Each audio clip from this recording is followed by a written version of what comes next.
કરીએ, ભાયાણીની વાત કરીએ, ઉમેશ મકવાણાની વાત કરીએ, પાર્ટીની અંદરથી જે લોકો ગયા છે તો એ પ્રદેશમાં એક લેવલ પછી પહોંચ્યા પછી એ લોકોએ પ્રદેશ છોડવું પડ્યું, આમ આદમી પાર્ટી છોડવી પડે.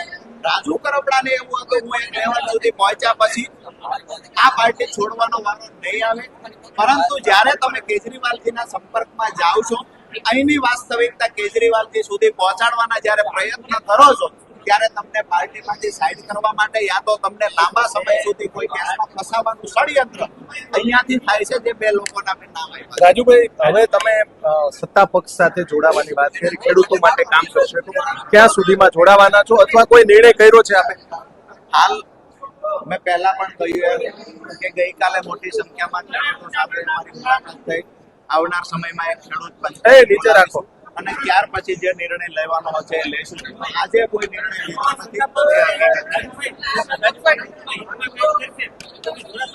હું તો જયારે આપમાં હતો ત્યારે પણ કહેતો સત્તા પક્ષ ખેડૂતોના બે કામ સારા કરે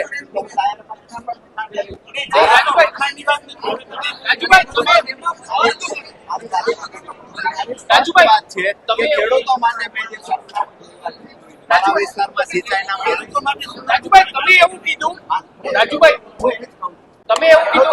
સપના જોયા છે પૂરા કરવાની સત્તા પક્ષની તૈયારી હોય રાજુ કરપડા. રાજુભાઈ આજે મને એવું લાગે છે કે કોઈ પણ વિપક્ષમાં રહેલી પાર્ટી સાથે રહીને ખેડૂતોના કામ કરવા અઘરા છે, બિન રાજકીય રીતે ખેડૂતોના કામ કરવા રાજુભાઈ તમે એવું કીધું કે જો કોઈ વ્યક્તિ અરવિંદ કેજરીવાલની નજીક જાય તો બે નેતાઓ તમને ફસાવાના કરે છે, તો એ બે નેતાઓની સરકાર સાથે સાટગાંઠ ચૂકી ચૂકે એ જવાબ તો એ જ આપી શકે, પણ એ બે નેતાઓ શું લાગે બે નેતાઓ ધ્યાન રાખે છે. રાજુભાઈ ચૂંટણી 2027માં લડશું?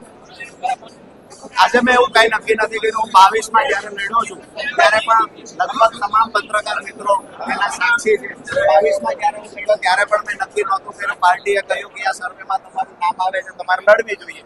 એક મહિના પહેલા મને ખબર પડે હું લડ્યો છું. હવે 27 ને તો 2 વર્ષની જ્યારે કોઈ નેતા જ્યારે વિપક્ષનો કોઈ નેતા પાર્ટી છોડે ત્યારે એમ કે એને સરકારે દબાણ કર્યું. તમારી ઉપર પણ ઈશુદાન ગઢવીએ ગઈકાલે એમ કીધું કે એને દબાણ વર્ષ થઈને પાર્ટી છોડી રહ્યા છે. આ વાતને કેટલી બિલકુલ જુઠ્ઠી વાત છે, પાયા વિહોણી વાત છે. હું તો હજુ પણ એ કહું છું કે પાર્ટીમાંથી મને મનાવવા ફોન નથી